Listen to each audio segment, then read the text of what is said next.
Hello, hi. So, the book for today is The Little Paris Bookshop by Nina George. I've read this book quite long ago, probably for 5 or 6 months ago, and I got this book for free from a girl on a group call on Facebook. Girl Guide Internationally, Ho Chi Minh City. So basically, the group gathers all the girls who have been through all the countries around the world, and now they live in Saigon. Okay. Let me just talk a little bit about the plot of the book. So it's about a man who was left by his girlfriend. Well, she left him in silence, so she didn't leave any word behind, didn't leave any warning. One day he just woke up and didn't see his girlfriend anymore, and that's it. So, but a couple weeks later, I don't remember how many weeks, or probably a month or so, she sent him a letter. But the thing is, he didn't open the letter until, is that 20 years? Yeah, they just say 20 years later. He opened the letter and he found out the reason why she left him. That's it. Okay. I'm not going to spoil any more details about the books to you. But yeah, if you like some quotes that I'm going to talk about, then you might get a copy of the book and read it for yourself. Okay. And one special thing about the book is that it mentioned my birthday, my birth month, and my birth year that I've never found in any other book. Okay. What you read is more important in the long term than the man you marry. Simply because a book has aged a bit doesn't mean it's gone bad. What is wrong with all? Age isn't a disease. We all grow old, even books.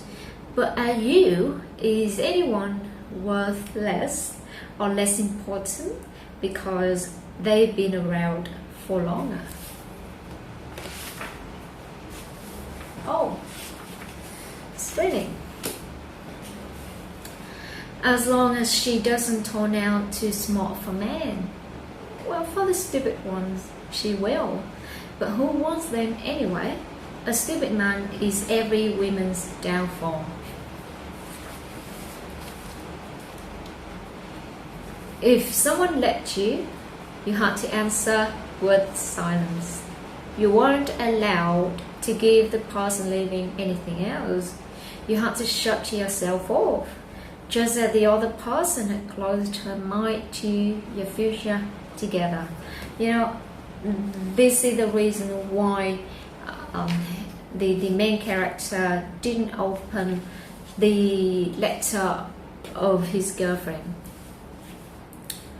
It takes only one word to hurt a woman, a matter of seconds, one stupid, impatient blow of the crop.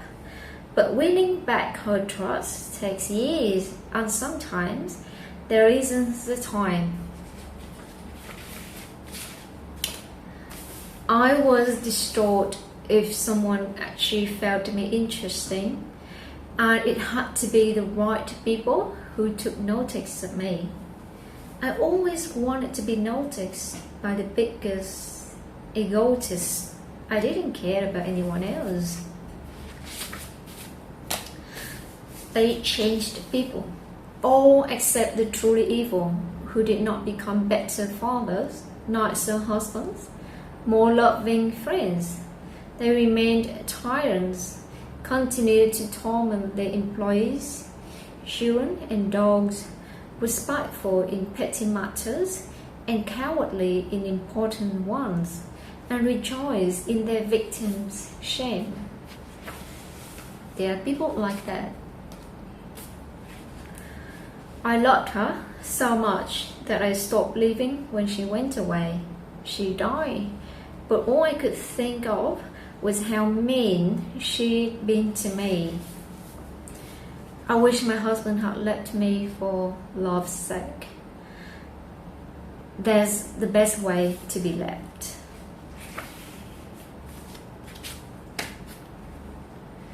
Laughing and crying sound the same, and that the soul sometimes needs to cry to be happy. I want life with all it involves. I've opted against the all and for the and.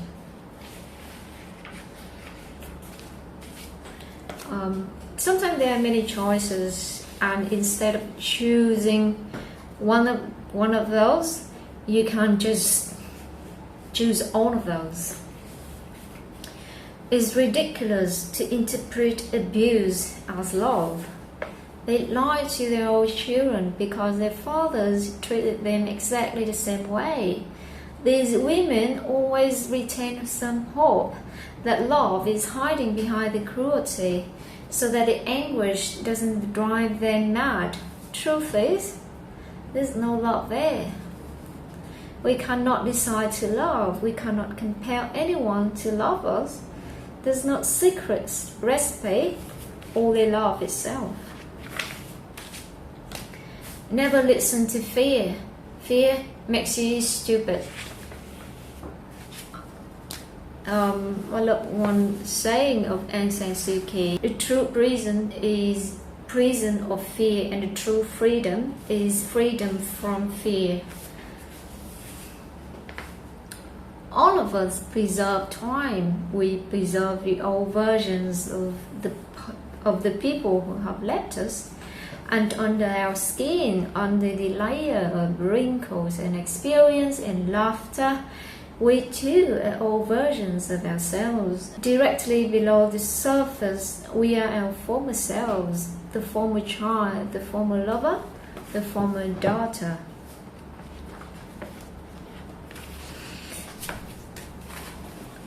Dance the things you cannot explain, and write the things you cannot express. If you don't take any risks, life will pass you by. Reading makes people impudent, and tomorrow's world is going to need some people who ain't shy to speak their minds. All the love, all the debt, all the people we've known, they are the rivers that feed our sea of souls. If we refuse to remember them, that sea will dry up too.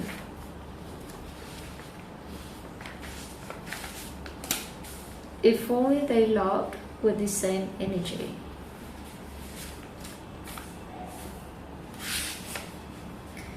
It's amazing how close you are to your essential self as a kid, and how far from it you drift the more you strive to be loved. The way an author wrote was the true sound of her heart and soul.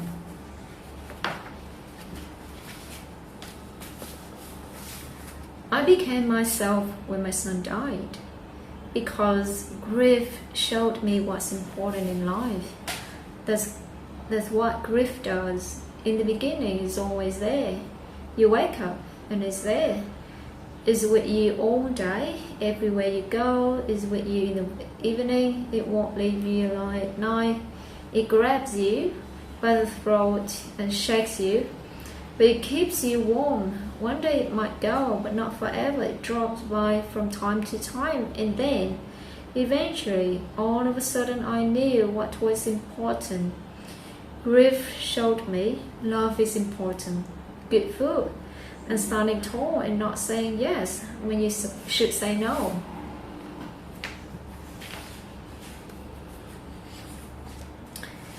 How would friends and lovers get by without the concierges of this world? Who knows? Maybe each of us has a specific role in the great book of life. Some of us love particularly well. Others look after lovers particularly well. I know why I've forgotten all about my phone. I've spent too long living in a world of paper. There's a halfway word between each ending and each new beginning. It's called the halting time. It's where your dreams and worries and forgotten plans gather. Don't underestimate the transition between farewell and new departure. I don't believe that any questions is too big. You simply have to tailor your answer. The reality of love is better than its reputation. Death doesn't matter. It makes no difference to life. We will always remain what we were to one another. The advantage of dying is that you stop being afraid of it. Most people are afraid of the death because they haven't experienced it.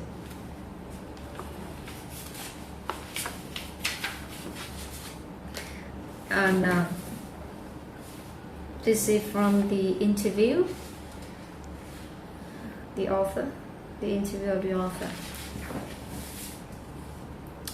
I feel free to do whatever I wanted because I've already gone through the worst possible thing in life. Since then, rules have no longer applied to me. For survivors, nothing is forbidden.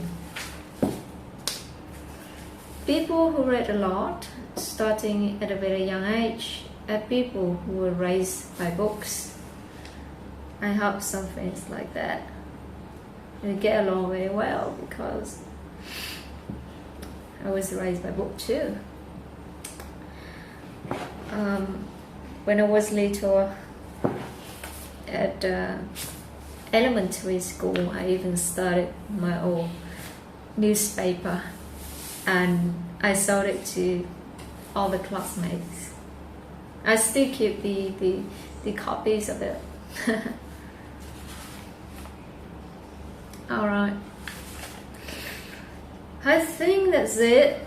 The thing I love about a book is weird characters. Yeah. For example, the main character, Jean Pedu.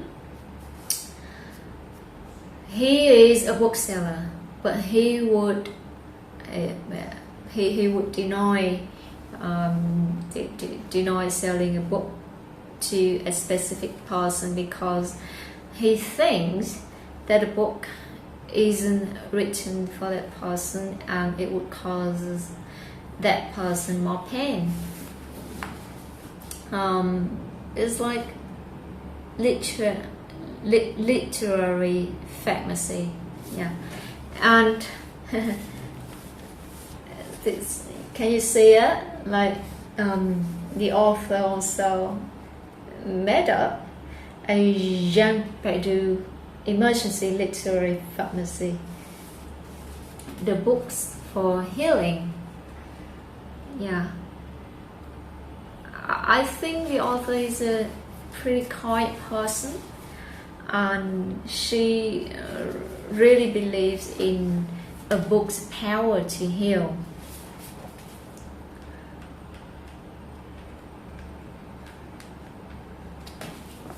Alright, that's it. What I dislike about a book is the plot is a little bit unrealistic, not too unrealistic.